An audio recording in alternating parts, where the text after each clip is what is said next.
Welcome back to the Tomosity channel. I am Brandon, your host. We are driving down the highway in our Explorer ST, and we've had it for about 2 months now. And there's just a couple little quirks that have kind of started to get on my nerves, and I wanted to tell you the 5 things that I hate about my Explorer ST. Number 1, the volume knob. And you may be thinking, oh, it's shiny, it's nice, it's piano black, and it's chrome, and whatever. I'm not talking about the aesthetics of the volume knob. I'm talking about the mechanical function of the volume knob. And this is going to be hard to capture on camera, but the volume knob is very notchy. Much more so than I would like it to be. I would rather it just be a smooth transition without any notchiness, maybe just a slight amount of notchiness to just kind of confirm that you're turning it. But turning this, it's almost like ratcheting a gear. Like, you can't comfortably do it with one finger. Like, I don't know why it upsets me, it just upsets me. Period. Moving on. Number 2, drive mode memory recall. I'm a sporty guy. I like to drive this thing with my foot on the floor.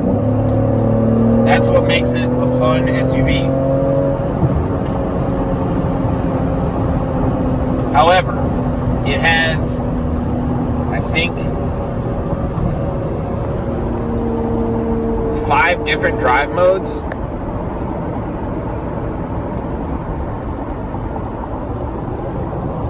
And it does not recall the last driving mode. It always reverts back to the default, the comfort mode or whatever, with this ugly blue screen that doesn't show RPM or anything. Like, this is the screen I would expect to see on the Ford Fusion, not the ST Explorer. Like, this sport mode screen should be default, period, all the time. And the transmission settings change with sport mode, the exhaust note changes with sport mode, everything changes with sport mode. I like sport mode. When I put it in sport mode, it should just stay in sport mode, regardless of whether I turn the car off or not. I want it to be in sport mode the next time I turn the car on. That's the end of my gripe with that. Number 3, auto start stop. As of now, there is no way to disable auto start stop of the engine without buying an aftermarket piece to plug into the OBD port. That is ridiculous. Auto start stop should be a user-definable option in the infotainment center. Period. If I don't want that on, I should be able to disable it totally. Now, the caveat to that is that when you're in sport mode, it's always off. But that leads me back to number 2. I have to turn into sport mode every time I turn the fucking car on. Number 4, the turn signal. The blinky light does not match the blinky sound. I'm gonna have to show that to you. And I hope you can hear it.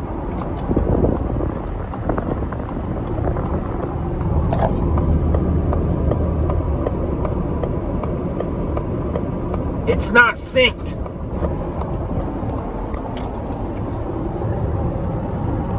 This is a $60,000 truck, and you would think that something so simple as syncing the click noise to the blinking light would be a no-brainer, but it wasn't. Ford fucked that up. Number 5. There's pretty big blind spots in this car. It's a third row SUV.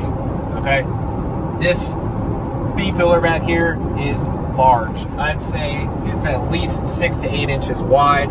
When you go to quick glance your blind spot, a fucking Miata could hide there and you would kill them, everyone in the car. However, this car does come standard with blind spot detection. What it does not have is an audible blind spot detection. So you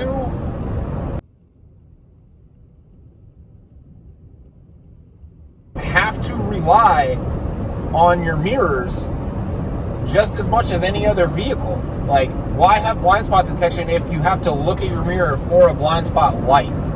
In my mind, that just doesn't make sense. We had a Hyundai Santa Fe that had audible blind spot alert. If there was someone in your blind spot, you put your blinker on, it fucking beeped at you, and that made sense. But having to double check the mirror, like, granted, I get it, that's safe and you should do it anyway, but there should be an audible sound. Not everybody is going to see a blinking little light, especially if you're making a quick lane change or some kind of aggressive driving maneuver. Well, guys, there you have it. That is the 5 things that I currently hate about our Explorer ST. The list of the things I love is much more long, and you probably wouldn't watch that whole video. This thing kicks ass for a close to 4,500 pound SUV. This thing kicks ass. Its acceleration, its handling, it is just a phenomenal vehicle. The fit and finish is not the greatest, and you would think for 60 grand you would get a little nicer materials throughout, but if you do a cost comparison, like, this thing competes with vehicles in a whole other price class, performance-wise, but it lacks on the fit and finish just a little bit. And if you're a person like me who cares less about what it looks like and what it'll do on a racetrack, then this is a vehicle that you should definitely consider purchasing. With that being said, that's all I got for you right now. Thanks for turning into the Tomosity channel, and we will see you next time.